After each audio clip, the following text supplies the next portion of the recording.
I never thought I'd be writing something like this, but I really need some outside perspective.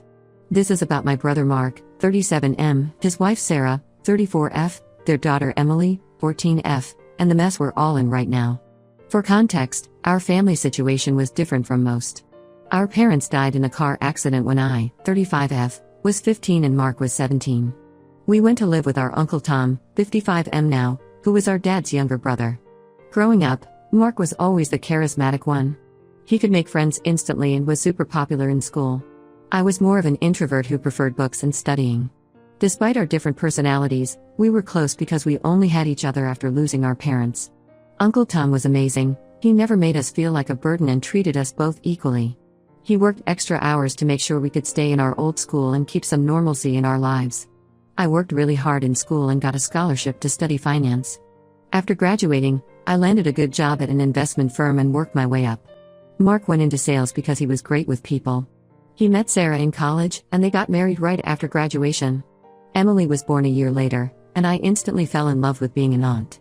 I spent a lot of time with them, babysitting Emily when she was little and taking her on special trips as she got older. Life was good until about 5 years ago. Mark lost his sales job after his company downsized. He struggled to find another position that paid as well. That's when he started asking me for help. At first, it was small amounts, $500 here, $1,000 there. He always had detailed explanations. Emily needed a laptop for school, she had joined a competitive swimming team and needed equipment, there were medical bills from when she broke her arm. I never questioned him because the requests seemed reasonable, and I had a good salary. Plus, Emily would talk about her swimming competitions when I saw her, so it all added up.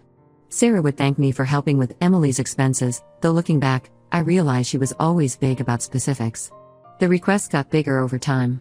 Mark would call late at night, sounding desperate, saying Emily needed emergency dental surgery or had been accepted into a prestigious academic program that required immediate payment. He promised to pay me back once he found a better job. Sometimes he'd send me photos of Emily at what he claimed were swim meets or academic competitions. I probably gave them around $50,000 over 3 years. I dipped into my savings and even took out a personal loan at one point because Mark made it sound like Emily would lose her spot on teams or in programs if payments weren't made immediately. I felt guilty saying no because Emily was my only niece, and I remembered how much it meant when Uncle Tom sacrificed for us. Everything fell apart last year when Sarah emailed me asking to meet privately. She looked terrible, exhausted and stressed. She broke down and told me the truth. Mark had a gambling addiction. He'd been lying about everything. There were no swimming competitions, no academic programs, no medical bills. The photos he sent were from old school events. He'd been using my money to gamble, convinced he could win big and pay everyone back. Sarah showed me bank statements and messages proving Mark's lies. She was filing for divorce and wanted me to know the truth before things got messy. When I confronted Mark, he tried gaslighting me at first, claiming Sarah was lying because she wanted to turn everyone against him. But when I showed him the evidence, he broke down and admitted everything. I was devastated. Not just because of the money, but because he'd used my love for Emily to manipulate me. I cut contact with him immediately. I told him never to ask me for money again and blocked his number. Sarah supported my decision and said she was doing the same once the divorce was final. That was 8 months ago. Last week, Sarah called me out of the blue. She said she got a great job offer in another state, but Emily doesn't want to leave her school and friends. She asked if Emily could live with me during the school year, saying it would only be until she graduates high school. I said no. Emily has been hostile towards me ever since I cut contact with Mark. She posts stuff on social media about how I abandoned them when they needed help most. Mark apparently told her that I refused to help pay for important medical treatments, making her believe her health issues went untreated because of me. She's called me selfish and heartless in family group chats. Sarah got upset when I refused. She said I was punishing Emily for Mark's actions and that Emily would understand once she knew the truth. But I've seen Emily's posts, she actively hates me. I can't take in a teenager who believes I'm some kind of monster, especially when she might be secretly communicating with Mark. Uncle Tom thinks I should reconsider. He reminded me how he took us in despite the challenges of raising 2 teenagers. He says Emily is just a kid who was manipulated by her father, just like I was manipulated by my brother. But I don't think it's the same situation. Taking in a hostile teenager who hates me seems like asking for trouble. I feel terrible for Emily. None of this is her fault, and she suffered enough because of Mark's actions. But I also need to protect my own mental health and living space. Sarah keeps calling, saying I'm her last hope for keeping Emily in her current school. Ida for refusing to take her in? Update 1. It's been 2 weeks since my original post. Thank you everyone for your comments and support. I wish I could say things got better, but they actually got much worse in ways I never expected. Last Thursday evening, I was working late from home when my doorbell rang around 8 p.m. I opened the door to find Emily standing there with a large suitcase and her school backpack. She looked tired and nervous, and my heart dropped when she said Sarah had just dropped her off and left. I was completely shocked because Sarah and I had no agreement about this. In fact, after my last post, I had texted Sarah clearly stating that I couldn't take Emily in. She responded saying she understood but hoped I would change my mind. We hadn't communicated since then. I tried calling Sarah immediately but it went straight to voicemail. I texted her multiple times but got no response. I felt trapped. I couldn't just send a 14-year-old away at night, but I also couldn't believe Sarah had pulled such a stunt. I called Uncle Tom, who said he'd come over right away to help figure things out. While waiting for Uncle Tom, I got Emily settled on the couch with some hot chocolate. She was quiet at first, but then she started crying. Not just regular crying, but deep, body-shaking sobs that made me realize something bigger was going on. I sat down next to her and asked what was really happening. Emily pulled out her phone and showed me weeks of messages between her and Mark. He had been telling her that if she could convince me to let her stay, he would move in too. He promised they could be a family again, saying things like once you're at Aunt's place, I'll come stay too and we can show her how good things could be. He told Emily that Sarah's new job was fake, it was just an excuse to take Emily away from him. The messages got worse. Mark had been feeding Emily all sorts of lies about Sarah. He claimed Sarah was secretly dating someone online and planned to abandon Emily with me so she could start a new life. He told Emily that Sarah had been stealing the child support he supposedly sent, he never sent any. He even convinced Emily that Sarah was planning to move to Europe, not just another state. Emily admitted she'd been helping Mark harass me online because he told her I was hoarding family money that could save their home. She showed me how Mark would tell her what to post on social media about me, promising that if she helped pressure me enough, I'd give them money to fix everything. Around this time, Uncle Tom arrived. While he talked with Emily in the living room, my phone started blowing up with messages from Mark. He must have known about Sarah dropping Emily off because he was sending rapid-fire texts about how this was our chance to heal the family. When I didn't respond, he started calling repeatedly from different numbers. Then things got really scary. Mark's gambling buddies started messaging me on every social media platform. Some messages were pleading, saying Mark was a good guy who deserved another chance. Others were threatening, saying I owed Mark money from childhood that I needed to repay by taking in Emily. A few even found my work email and LinkedIn. It took hours, but we finally got hold of Sarah around midnight. She broke down and admitted everything. There was no job offer in another state. She'd made it up because Mark had started showing up at their house again, and she was desperate to get Emily away from his influence. She thought if she could get Emily to stay with me for a while, she could figure out a more permanent solution. Sarah apologized for dropping Emily off without warning. She said she knew I'd probably send Emily back home if she asked first, but she couldn't handle seeing Mark manipulate Emily anymore. Apparently, he'd started taking Emily to meet his friends, the same people who were now harassing me online. Uncle Tom, being the amazing person he is, offered a solution. He said Sarah and Emily could stay with him until they figure out their next steps. He has plenty of space since his kids are grown, and he lives in the same school district. Sarah agreed immediately. The next morning, as we were helping Sarah and Emily get settled at Uncle Tom's house, we discovered something that made everything even more serious. Emily mentioned that Mark had helped her apply for a credit card for emergencies. Sarah checked Emily's credit report and found 3 credit cards had been opened in Emily's name over the past year. The most recent one was maxed out at $5,000. Sarah is devastated. She's working with the police now on identity theft charges. She also got a temporary restraining order against Mark to protect Emily. Emily is finally starting to see how her dad manipulated her, but she's understandably confused and hurt. I'm staying at Uncle Tom's for a few days to help them get settled. Emily apologized for the things she posted about me online, but I told her it wasn't her fault. She was manipulated by an adult she should have been able to trust. Mark is still trying to contact all of us through different numbers and accounts. His gambling friends have backed off since Sarah mentioned the police involvement. Uncle Tom thinks Mark might have borrowed money from dangerous people using Emily's credit cards. I'm worried about what he might do next, but at least Emily is safe now. I'll update again if anything significant happens. Right now we're focused on supporting Emily and helping Sarah deal with the identity theft situation. The hard part is knowing this is probably just the beginning of a very messy legal battle. Update 2. It's been a month since my last update, and we've uncovered so much more than we ever expected. The identity theft situation with Emily's credit cards led to a massive investigation that revealed Mark's schemes went far beyond what any of us imagined.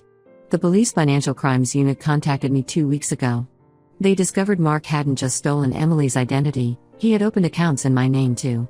Somehow, he had enough of my personal information to open 6 credit cards and take out 2 personal loans. I had no idea until the detective showed me the documentation. The total fraud in my name was over $70,000. When they dug deeper, they found Mark had also stolen Uncle Tom's identity. He had used Uncle Tom's information to co-sign for a car and take out a business loan. Uncle Tom only discovered this when the bank called about missed payments. The car was never found. Mark probably sold it immediately. Emily was with us when we learned about all this fraud. She had been staying at Uncle Tom's house and slowly coming to terms with everything. But finding out about the extent of her dad's crimes really broke her. She found an old phone she had stopped using last year and decided to go through it. What she found was heartbreaking. There were hundreds of messages between Mark and his gambling friends discussing how to use Emily's social media accounts to harass me. They had actually been logging into her accounts without her knowledge. The posts I thought Emily was making about me being heartless and greedy, those weren't even from her. Mark and his friends wrote those posts to make me feel guilty and manipulate me into giving them more money. Sarah told us Mark had always been controlling about Emily's phones and social media. He insisted on knowing all her passwords for safety reasons. Now we know he was using that access to manipulate everyone. Emily was horrified to learn how her dad had used her to hurt me. The day after we discovered all this, Emily asked to talk to me privately. She showed up at my apartment with tears in her eyes and a handwritten letter. She apologized for everything, not just the social media posts she actually made, but for believing her dad's lies about me. She said she remembered all the good times we had when she was younger and wanted to know if we could try to rebuild our relationship. I agreed to start slow.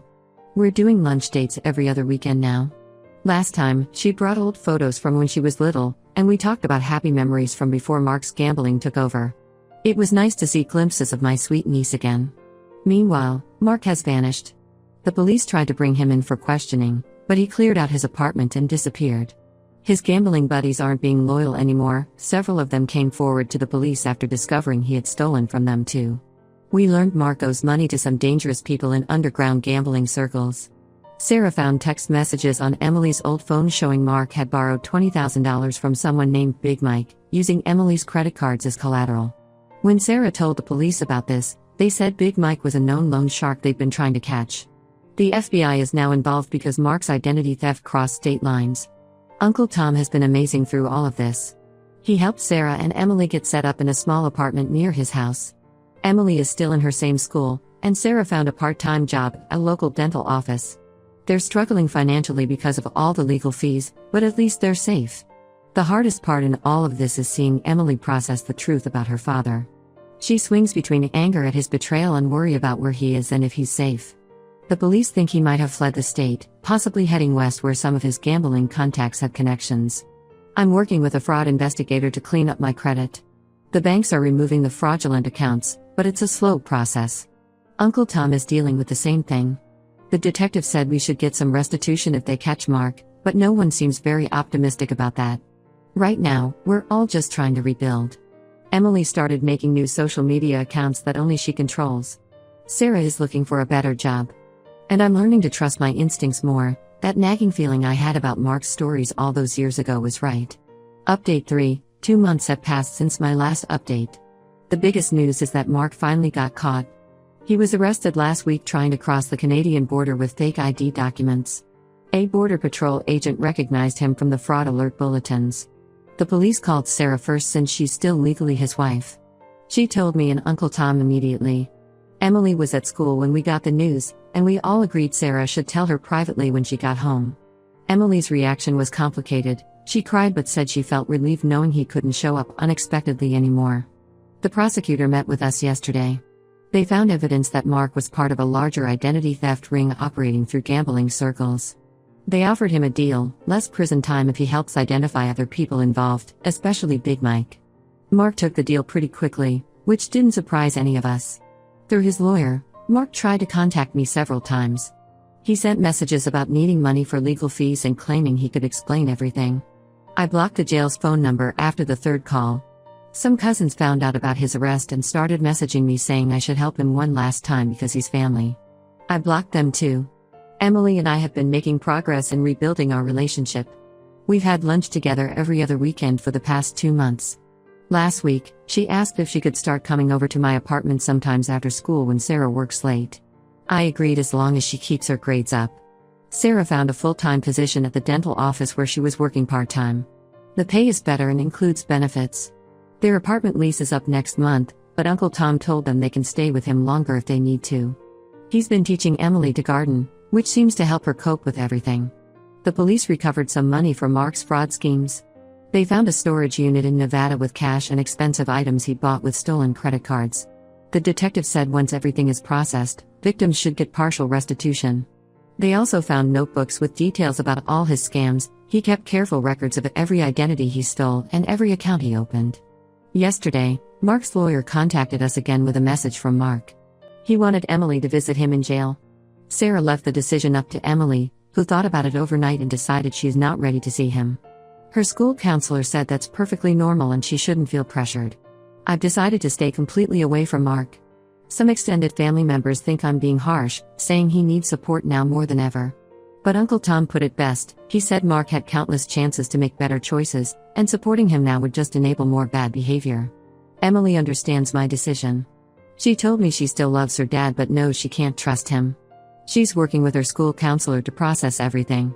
Sarah is helping her open her first legitimate bank account, teaching her about financial responsibility, the opposite of what Mark modeled. We're all slowly moving forward. The prosecutor says Mark will probably serve at least 5 years. That gives us time to heal and rebuild without worrying about his interference. Emily is talking about maybe spending some school breaks with me now, which shows how far we've come from where we started. For now, we're focusing on the good things: Emily's improving grades, Sarah's new job, Uncle Tom's garden, and the quiet peace of knowing Mark can't manipulate any of us anymore.